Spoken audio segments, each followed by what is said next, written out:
Continuamos con Alicia Paz. Buenos días a todas y a todos, señor presidente, gracias.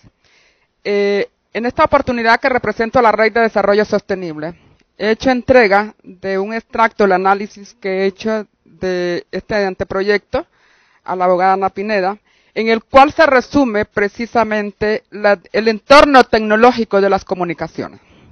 Hemos estado hablando sobre lo que son las frecuencias y una ley marco del sector de telecomunicaciones. Y no hemos evolucionado al contexto del entorno mundial de las tecnologías. Las tecnologías comúnmente llamadas TIC, que es tecnología de información y comunicación, tiene un segmento de lo que son las telecomunicaciones, es lo que refiere al espectro radioeléctrico. Y cuando hablamos al espectro radioeléctrico, el mundo, la tendencia y la innovación tecnológica lleva a crear una comisión especial técnica jurídica para la democratización de lo que es el espectro como parte de uso de los bienes del Estado. En segundo lugar, no se ha hecho observancia en forma precisa en el proyecto de ley sobre lo que son las TIC, que es telefonía, radio, televisión, internet, wifi libre, todo lo que concierne a lo que es comunicación. No es lo mismo hablar de telecomunicaciones con hablar de comunicaciones. Y ahí es donde encuentro una confusión de conceptos en función de la ley. He observado en su fondo una mixtura cuando hace combinación de espectros radioeléctricos de ondas electromagnéticas con lo que son ondas de redes. Una cosa es la unión de lo que es la onda de luz de la fibra óptica, que es la que estamos haciendo ahorita, con las redes, que es toda la sintonía de Internet. Por eso, señor presidente, mi reflexión en este documento conlleva a precisar una claridad en los artículos siguientes. El número 1 está haciendo una combinación, una mixtura entre lo que es las telecomunicaciones y las comunicaciones. Insisto, TIC, las telecomunicaciones están dentro de las TIC. Considero lógica y congruente que se regule el marco del sector, de la ley del sector de comunicaciones, pero no es congruente reunir aspectos de regulación de TIC en la misma ley. ¿Por qué razón? Las TIC se regulan a través de los códigos de país. En este caso, estamos el punto HN. En segundo lugar, ¿cómo va a regular el gobierno? ¿Cómo va a censurar la interconexión que venga de datos por punto .mx, punto .sb, por punto .gt? Por eso hablamos en el mundo de la imposibilidad de regular el Internet, porque tu derecho llega hasta donde llega el mío. Y abogamos por una autorregulación. Autorregulación no significa dejar al libre albedrío el uso de información, sino converger tanto la industria con los contenidos y el traspaso de los datos a través de ese medio. Hay 3 olas en el mundo que se han direccionado en esta nueva era digital. La primera era cuando usábamos Internet a través de cable troncalizado, que era la telefonía fija hacia lo que era el Internet. La segunda ola viene cuando usamos cableado para poder tener el Internet. Permítame un segundo más. Y la última ola, que estamos en la fibra óptica, y la tercera, que es esta última, que avanzamos hacia lo que es la tecnología grandeando. Ya no necesitamos espectro radioeléctrico, sino que nuestra comunicación es por el aire. Yo me pregunto, ¿regulamos frecuencias? Perfecto, pero con una comisión especialidad. O sea, podemos asignar frecuencia a las comunidades y de dónde vamos a tener el contenido. Vamos a aparecer con un maletín, una frecuencia sin contenido. ¿Cómo vamos a regular la interconexión de esa comunicación con espectro radioeléctrico a esa interconexión de una IP por computadoras? ¿Cómo? ¿Quién nos calla? Entonces, señor presidente, ahora tenemos en la parte final una revisión al artículo número 1, donde hace la mixtura de redes, telecomunicaciones, comunicaciones y espectro radioeléctrico. Dentro de ella el articulado 7 y 13, el numeral 3, 10 y 14. El numeral 12, 14 y 41, inciso H, F y I. El inciso 24A, 29A. Ahí tiene un resumen de todo el articulado. Y lo más preocupante es que la ley tiene una doble sanción desde la óptica jurídica. Desde que va a ser sancionado con una multa administrativa, también puede ser enjuiciado penalmente. Doble sancionalidad. No podemos, señor presidente, caer en el abuso de mercados ni de poderes. Tenemos que ser democráticos en hacer un análisis más del aspecto de la ley y sentarnos en función de lo que son las TIC, tecnologías de información y comunicación. Gracias. Don César Romero. Muchas gracias, presidente. Estudiamos la ley de la primera página a la última y no encontramos un objetivo definido en la ley. Creo que esto confundió a mucha gente y propició también algunos ataques hacia la misma ley. En esta ley no se habla de la soberanía del espectro. No sabemos si los extranjeros tienen derecho a manejar también algunas frecuencias. Sí creemos que deben existir no censuras, sino restricciones en cuanto al contenido en la programación. Revisar la razón social de las estaciones que ya están operando. Hay un canal educativo que educación tiene un 20% de programación, eso tiene que ser revisado. Tiene que revisar la operación de los canales que ya se fueron autorizados en transmisión de televisión terrestre digital, porque todavía no hay un marco legal para trabajar en televisión terrestre digital, y ya hay 2 canales operando en este estándar. Se escogió un estándar, y escuché ayer al expresidente de Conatel, al señor Russell Tomé, porque dijo que se escogió porque el estándar americano, porque Miami está más cerca. Se tuvieron que haber hecho pruebas técnicas para esto, se tuvo que haber hecho pruebas técnicas y saber cuál de los estándares, si el japonés, si el europeo, si el americano, es el que mejor funciona en el país. Lastimosamente autorizaron licencias en ATSC sin haber hecho las pruebas. Entonces esto es un problema. La democratización y el tema del financiamiento. ¿Quién va a financiar a las nuevas licencias? ¿Serán los bancos?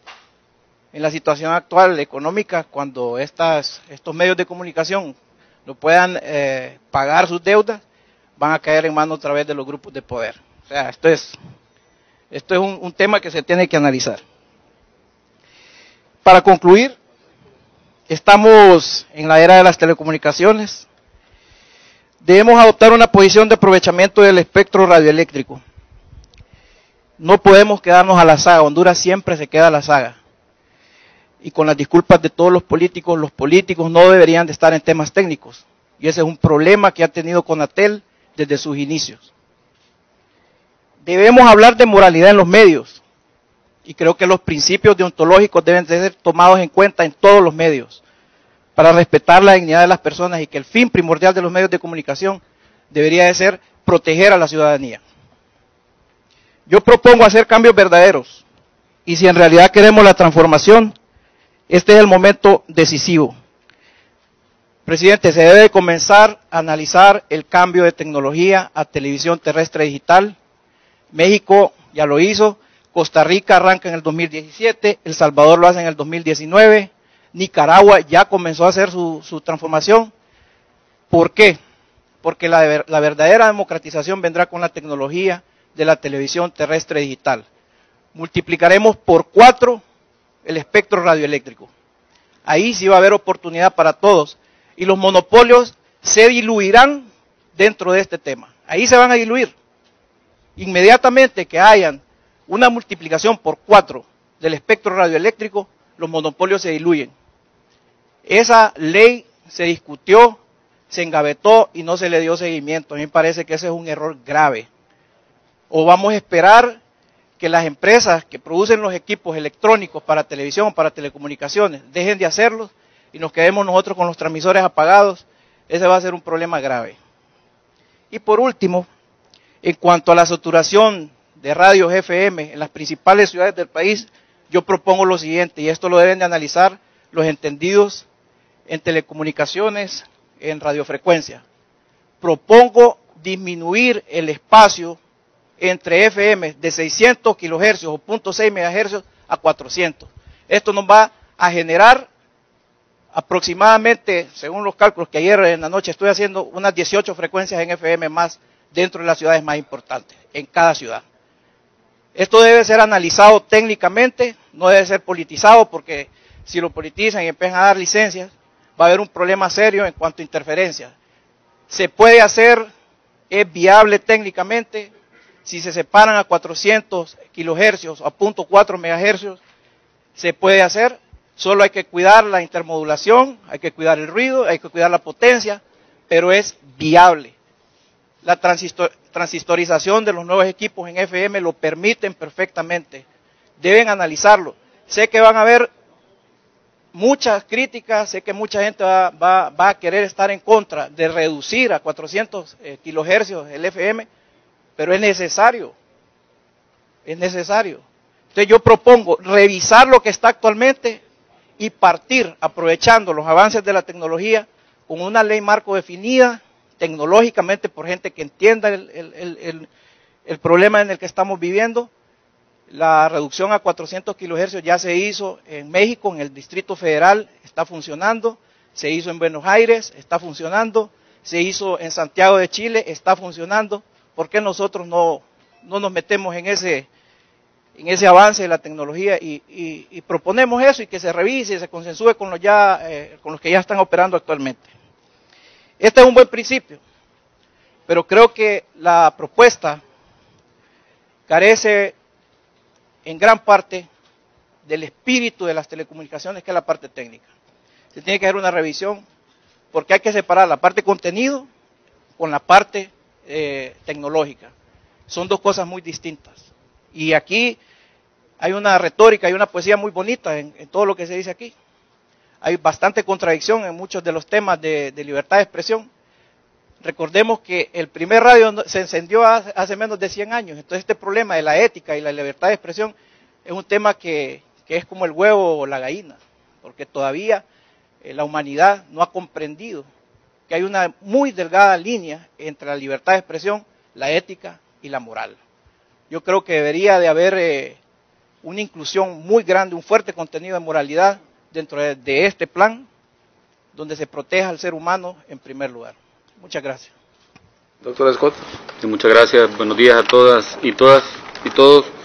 Solo para buscar las coincidencias de las participaciones, que asumo es el mecanismo que vamos a seguir para ir aportando las diferentes participaciones. Hay un